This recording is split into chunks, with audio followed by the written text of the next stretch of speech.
بسم اللہ الرحمن الرحیم، السلام علیکم۔ آج میں آپ کو چند ویڈیوز دکھاتا ہوں، آپ کے لیے بھی حیران کن ہوں گی، جس میں عمران خان کے فوج کے خلاف بیانات، بنگلہ دیش اور فاٹا میں شہریوں کو کچلنے کے دعوے، اور یہ آپ کو بڑی حیران کن باتیں لگتی ہیں اگر میرے پاس ویڈیو ایویڈنس نہ ہوتا۔ آپ کو پتہ ہے میں یہاں پہ کوشش کرتا ہوں کوئی ایسی بات نہ ہو جس کا مجھے پتہ نہ ہو۔ آپ کو چلیں ایک چیز دکھاتا ہوں، ذرا پہلے یہ دیکھیں۔ In 1971, when Pakistan Army took action in East Pakistan, I was the one who was standing with the Pakistan Army, our brave soldiers, they're doing this and great job, and it's only foreigners and the terrorists and militants. It was 3 years later we realized that the army butchered civilians, women, children. And so we're doing exactly the same thing again in Balochistan. They were bombing people. How can you bomb people? Is this an army you're bombing? There are people, women, children living there. But for us, it's very important to understand, are we just bombing our own people? Just think about the immorality of bombing villages where there are women and children. No one talks about, you're talking about 6 million people in the tribal area that are being bombed. اچھا، آپ نے دیکھا، حیرانی ہوئی، بس یہی نہیں، فوج کے اوپر فرقہ پرستی اور دیگر مجرموں کی سرپرستی کا الزام یہ بھی عمران خان لگا چکے ہیں، اور یہ ایک دفعہ کی بات نہیں ہے، آپ ذرا خود دیکھ لیں کیا ہے۔ عادی کہتے تھے، ٹریننگ دی، ہم نے ان کو استعمال کیا، ہم نے سیکٹیرین کلرز کو پالا، ہماری اسٹیبلشمنٹ نے خود پالا۔ میں اس میٹنگ میں ایک دن تھا تو سپاہ صحابہ کے لوگ میرے پاس آئے اور مجھے انہوں نے کہا کہ ہماری، یہ آج سے کئی سال پہلے کی بات ہے، کہ ہم آپ کو سمجھتے ہیں کہ آپ ایک سیدھی بات کرنے والے ہیں تو ہماری شیعوں سے دوستی کروا دیں۔ میں نے کہا اچھا تو کیا پرابلم کیا؟ کہتے جی ہمیں اسٹیبلشمنٹ استعمال کرتی ہے، جب چاہتی ہے لڑا دیتی ہے آپس میں، اور جب چاہتی ہے میں حیران رہ گیا۔ دیکھا آپ نے، آپ کو یاد ہوگا کہ جب تحریک عدم اعتماد آئی تھی تو عمران خان اللہ کا شکر ادا کر رہے تھے، مارچ کے مہینے میں ہاتھ اٹھا کے کیا کہہ رہے تھے، سنیے، میں آپ کو سناتا ہوں، یاد کراتا ہوں، ذرا سنیں ذرا۔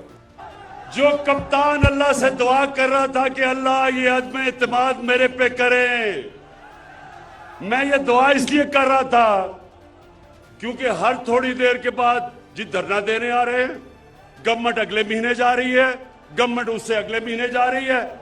شکر ہے کہ آپ نے عدم اعتماد کر کے ایک ہی دفعہ مجھے موقع دیا کہ میں ایک گیند سے 3 وکٹیں انشاءاللہ گراؤں گا۔ سن لیا آپ نے؟ اب کیا ہوا؟ جب اقتدار سے نکل گئے تو کہتے ہیں کہ مجھے تو اس سازش کا پچھلے سال جولائی میں ہی پتہ چل گیا تھا، اس لیے کہہ رہا تھا کہ ڈی جی آئی سی کو نہ بدلے۔ اب غلط بیانی کرنا، لوگوں کو گمراہ کرنا، اس کی بھی ایک حد ہوتی ہے نا۔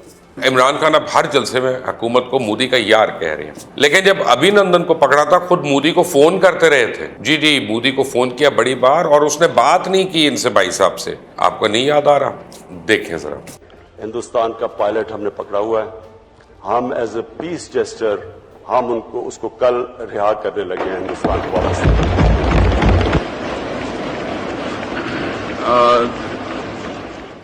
اب جو سچویشن آج ہے، ہاں میں نے کل شام کو کوشش کی نریندر مودی کو کال کروں۔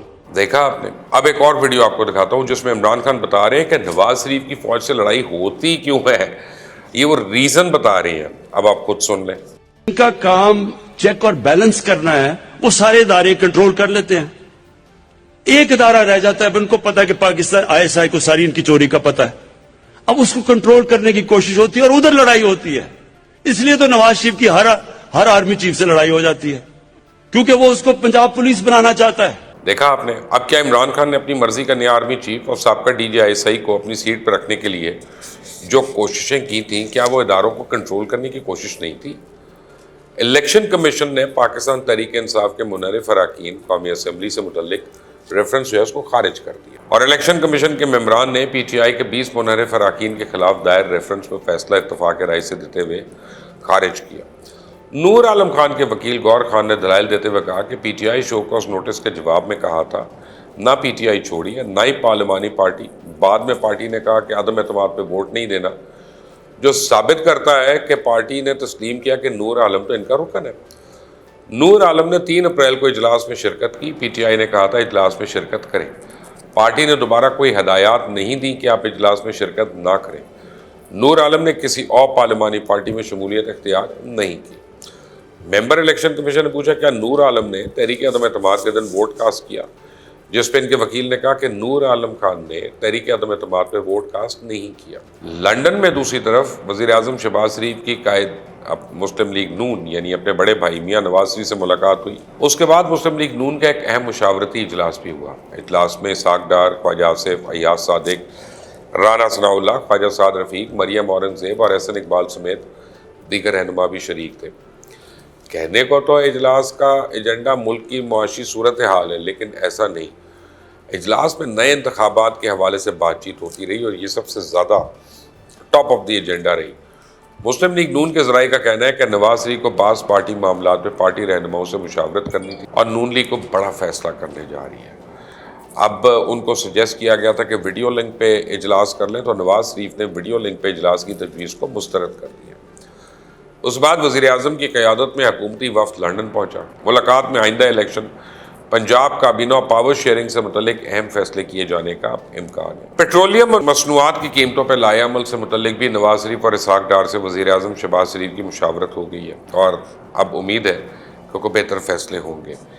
ادھر آصف علی زرداری صاحب کا کہنا ہے کہ ان کی گزشتہ رات سابق وزیر اعظم نواز شریف سے رابطہ ہوا، بات ہوئی، ان کو سمجھایا، اور وہ کہتے ہیں کہ میں ان کی مشاورت سے بات کر رہا ہوں کہ جیسے ہی انتخابی اصلاحات ہوں الیکشن کروا دیں۔ میرا پاکستان مسلم لیگ نون کے ساتھ معاہدہ ہے اور وہ یہ ہے کہ جب تک ہم انتخابی اصلاحات نہیں کر لیتے الیکشنز نہیں ہوں، چاہے جو بھی پوسٹنگ ہو یا چیف ہو، اس سے ہمارا کوئی سروکار نہیں ہے۔ آپ قانون میں تبدیلیاں کریں، آپ بیرون ملک پاکستانیوں کے ووٹ سے متعلق فیصلہ لیں، ہم الیکشنز کروا لیں گے۔ باتیں ہو رہی ہیں، لیکن نئے انتخابات کروا کے جو بھی آئے گا اس کو یہی مسئلے حل کرنے ہیں، تو یہ ہمیں حل کرنے دو بابا، اور مجھے قانون تو بنانے دو جس پہ سارا جھگڑا ہے، جس کی بدولت سلیکٹڈ آتے ہیں۔ تو پہلے انتخابی اصلاحات ہوں گی، چاہے 3 مہینے لگیں یا 4 مہینے۔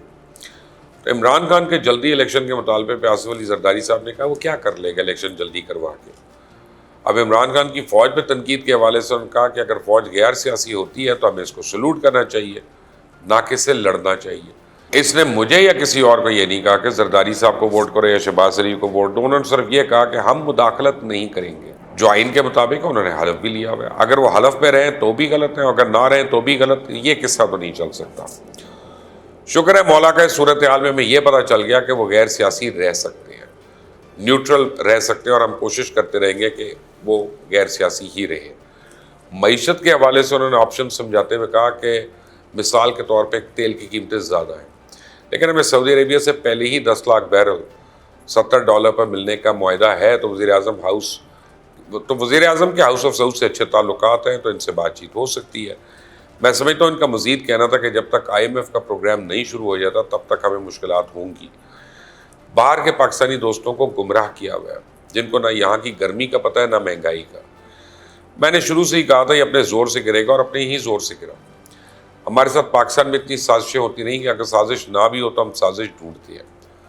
مراسلے والی بات درست ہوتی تو بائیڈن مجھ سے ضرور بات کرتے، میں نے کوئی مراسلہ نہیں پڑھا، انہوں نے مراسلہ خود بنایا۔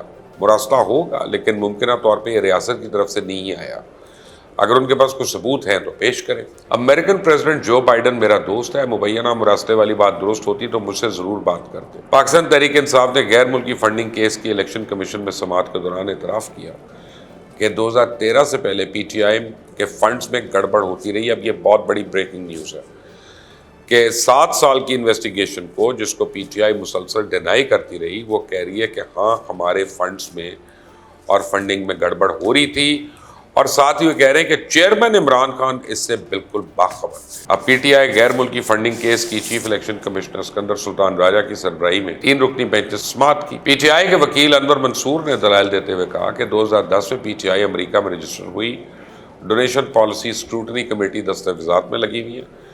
جون 2011 کا چیئرمین PTI کا لیٹر دستاویزات میں لگا ہوا ہے، یہ لیٹر ویب پہ لگا ہوا ہے جو فنڈ ریزنگ کے حوالے سے ہے۔ چیئرمین PTI نے لیٹر میں لکھا ہے کہ لوگ PTI کے نام پہ پیسہ اکٹھا کریں، جس کا انہوں نے سختی سے نوٹس لیا۔ 2013 کے سال سے پہلے گڑبڑ ہو رہی تھی، PTI کے چیئرمین نے خود مانا ہمارے پاس اتنے سخت کنٹرولز نہیں تھے، اپنی غلطی تسلیم کی۔ اس پر ممبر کمیشن نے ریمارکس دی کہ یہ اکاؤنٹس کی جانچ پڑتال بھی 2009 سے 2013 تک کی ہے۔ تو اس پہ انور منصور کا کہنا تھا کہ سب شروع ہونے سے پہلے PTI نے ادراک کیا، اصلاح کے لیے پالیسی بنائی اور وارننگ لیٹرز بھیجے اور اصلاح کے لیے آڈٹ کروایا۔ پارٹی نے احساس کیا کہ وہ غلطی ہے تو اس کو دور کیا جائے۔ الیکشن کمیشن نے کیس کی سماعت کل 10 بجے تک ملتوی کر دی۔ اب چیف جسٹس پاکستان جو ہیں جسٹس عمر عطا بندیال، انہوں نے صدارتی ریفرنس میں سماعت کے دوران ریمارکس دیے کہ ہم سمجھتے ہیں کہ انحراف ایک سنگین غلطی ہے، لیکن کسی کو تاحیات نااہل کرنا بہت بڑی سخت سزا ہے۔ جسٹس عمر عطا بندیال کا کہنا تھا کوئی 1960 سے تو معاملہ چل نہیں رہے، آئین میں جمہوری طریقے سے ترامیم کے بعد 63A میں شامل کیا گیا، آپ کہہ رہے ہیں انحراف پر تاحیات نااہل کیا جائے۔ ہم سمجھتے ہیں انحراف ایک سنگین غلطی ہے، لیکن کسی کو تاحیات نااہل کرنا بہت سخت سزا ہے۔ اب سپریم کورٹ نے تاحیات نااہلی کی کچھ شرائط مقرر کر رکھی ہیں۔ چیف جسٹس نے مزید کہا کہ ملک کو مستحکم حکومت کی ضرورت ہے تاکہ ترقی ہو سکے۔ ملک میں 1970 سے اقتدار کی میوزیکل چیئرز چل رہی ہیں، کسی کو غلط کام سے فائدہ نہیں اٹھانے دے سکتے۔ بہرحال یہ ابھی تک کی خبریں تھیں، اور جو میں نے آپ کو ویڈیو شارٹس دکھائے پہلے، ذرا ان کو دیکھ لیجئے گا، یہ نہ سوچیے گا کہ فج جائیں، یہ نہ سوچیے گا اس کا فورینسک آڈٹ ہونا ہے کہ نہیں۔ آپ خود اپنی پارٹی چیئرمین کی بہت سی متعدد سپیچز اور شارٹس ایسے جو ہیں گوگل پہ ڈھونڈ کے سن سکتے ہیں۔ انٹل دی نیکسٹ ٹائم، اللہ حافظ۔